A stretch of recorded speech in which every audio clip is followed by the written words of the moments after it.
If you're buying a used iPhone or repairing an iPhone, you may wonder if you can find out if the iPhone was bought as new, is a refurbished model, or is a replacement device provided by Apple via a service request. You can use an interesting device model identifier trick to discover iPhone device type. Let me show you how.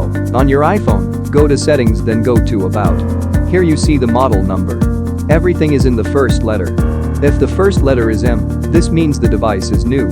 If the first letter is F, this means the device has been refurbished. If the first letter is N, this means the device was issued as a replacement for an iPhone that developed problems. If the first letter is P, this means the device was initially sold with a personalized message engraved on the chassis, which you can check by looking on the back.